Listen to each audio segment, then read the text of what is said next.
मानो अभी हम कहीं थे बाहर, प्रांत का नाम नहीं बताऊंगा, सुनने वाले अंदाजा लगा लेंगे कहां हुआ। हमारी गाड़ी का हो गया रात में एक्सीडेंट, अभी 10-15 दिन 20 दिन पहले। तो तुरंत हमारे साथ जो बैठे थे वो सब बोले, महाराज जी एक तो होता है बिल्ली रास्ता काट जाए, पर आपकी गाड़ी का तो सियार रास्ता काट के गया था। बिल्ली का रास्ता काटना तो 50% करता है नकारात्मक, सियार कभी रास्ता काट जाए 100% है, कुछ तो होगा। अब ऐसी परिस्थिति में बोल दिया कि वो मुझे सत्य ही लगा, मैंने कि यार सियार ही कर रहा होगा। अब अगले दिन फिर सियार रास्ता काट गया तो मैं रुक ही गया मैंने कि रुको, पहले पानी पियो, नारायण कवच का पाठ किया, ठाकुर जी को वंदन किया, फिर आगे निकला। तो फिर मेरे मन में भाव आया बाद में कि हम अपने लाल जी को बिना बोले जा रहे थे यात्राओं पे, मतलब लाल जी थे साथ में, कक्ष में रहते, हम बिना बोले निकल रहे हैं कि हम कहां जा रहे हैं, बिना बताए जा रहे हैं ठाकुर जी को। तो ठाकुर जी ने मानो संकेत करवाया, क्योंकि उनके सियार की बात कहने से मैं नारायण कवच करने लगा। दूसरे दिन सियार रास्ता काट गया तो मैं रुक गया, ठाकुर जी को याद करने लगा। तो मानो ठाकुर जी ऐसा कहने से कहीं भी जाओ मुझे बता के जाओ कहां जा रहे हो। तो फिर पहले नियम था, बीच में फिर ज्यादा उद्यमी हो गए तो फिर भूल गए ठाकुर जी को बताना। तो ठाकुर जी ने एक हल्की सी घटना घटवा दी।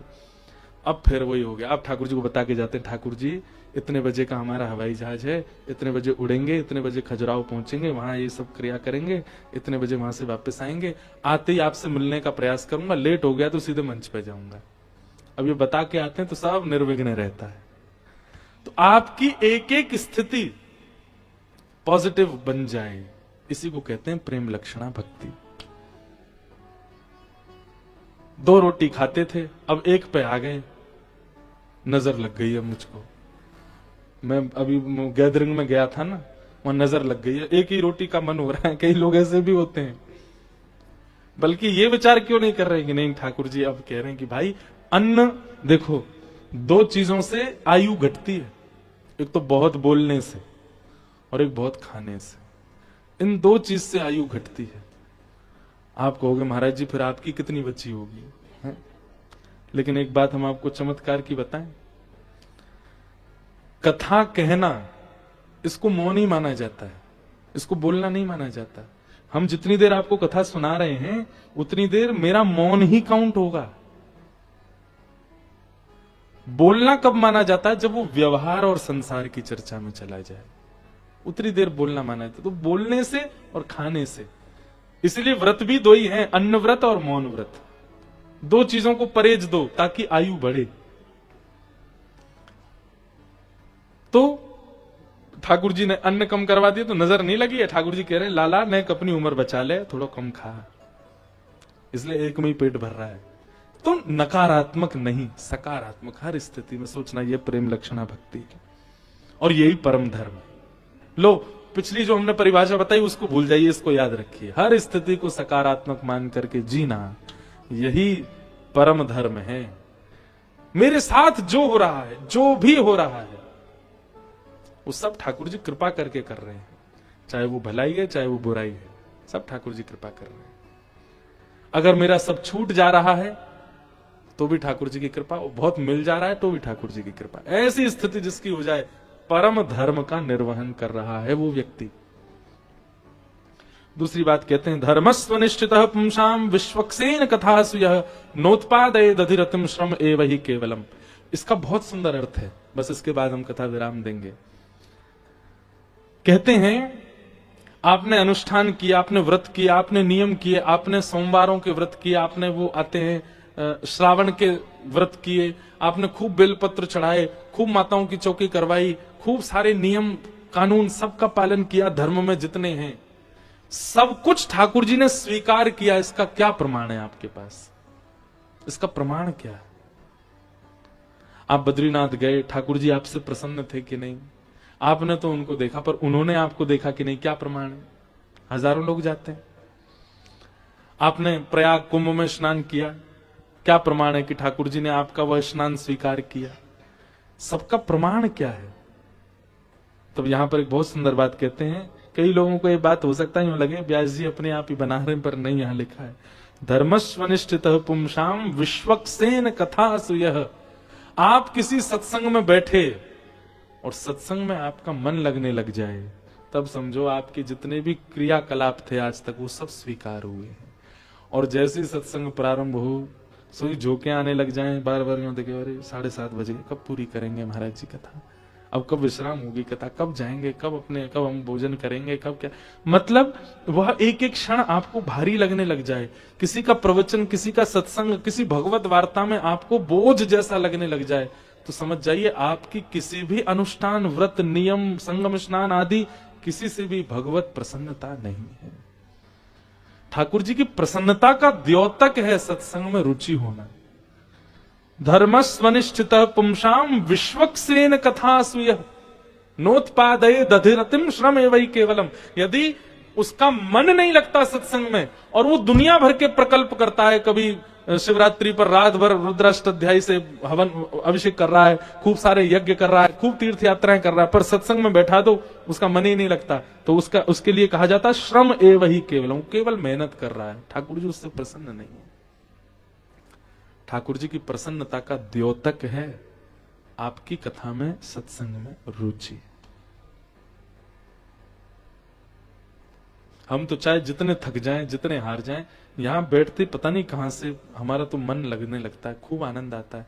तो हम तो इस बात को प्रमाणित, हमसे तो ठाकुर जी प्रसन्न है, तभी हमारा मन लगता है, नहीं तो नहीं लगे। धर्मस्वनिष्ठित पुंसाम विश्वक्सेन कथा स्वेह नोत्पादये दधिरतिम श्रम एवं ही केवलम। इस प्रकार सूत जी महाराज अब सौनकादि ऋषियों को बता रहे हैं। आगे बंधुओं, अब भागवत जी की रचना कैसे हुई, क्यों हुई, ये सारे प्रकल्प बताए गए। फिर भागवत जी को परीक्षित को कैसे सुनाई गई, सुखदेव जी ने सुनाई, आदि आदि सब। कल महाभारत के प्रसंग और रहेंगे। अब आज तो हम विलंब से आए, पर कल तो हम जल्दी आ ही जाएंगे। वृंदावन से हम 12 बजे ही निकल देंगे, ताकि यहाँ आकर के ठीक 4 बजे कथा का प्रारंभ हो, 7 बजे तक कथा चले। आप सब लोगों को जय श्री कृष्ण, जय सिया राम, जय श्रीमन नारायण। मैं तो जपूं सदा तेरा नाम, दयालु दया करो। मैं तो जपूं सदा, गाइए। मैं तो रटूं सदा तेरा नाम, दयालु दया करो। रटूं सदा तेरा नाम, दयालु दया करो। द्वार खड़े हैं भक्त तुम्हारे, द्वार खड़े हैं भक्त तुम्हारे। अपनी दया के खोलो द्वारे, अपनी दया के खोलो द्वारे। मेरे पूर्ण हो सब काम, ओ मेरे पूर्ण हो सब काम। दयालु दया करो, मेरे पूर्ण हो सब काम। दयालु दया करो। ओ मैं तो रखूं सदा तेरा नाम, दयालु दया करो। रखूं सदा तेरा नाम, दयालु दया करो। दयालु दया करो, दयालु दया करो। कृपालु कृपा करो, कृपालु कृपा करो। ओ मैं तो रटूं सदा तेरा नाम, ओ मैं तो रटूं सदा तेरा नाम। दयालु दया करो, मैं तो रटूं सदा तेरा नाम।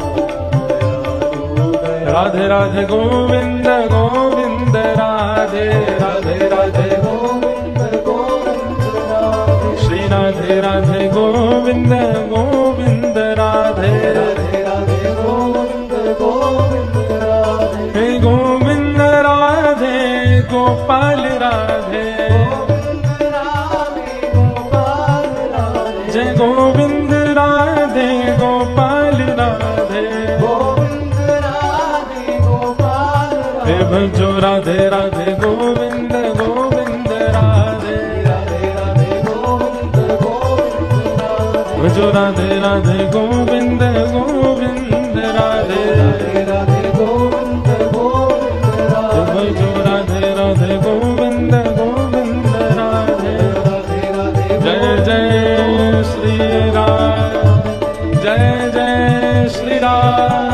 जय जय श्री राम। बोलो वृंदावन बिहारी लाल। हमारे मध्य में महाराज जी पधारे हैं और संतों का आगमन हो उससे शोभा बढ़ती है हमारे उत्सव की। तो हम माइक महाराज जी वहीं भेज दें। कब आएंगे? अच्छा फिर आएंगे महाराज जी दोबारा कह रहे हैं, फिर हम जरूर भाव सुनेंगे। अभी आरती भागवत जी की होगी, आप सब अपने स्थान पर खड़े होकर वहीं से भागवत जी की आरती करें। महाराज जी मंच पे आ जाएं।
पावन पुराण। ओम जलेन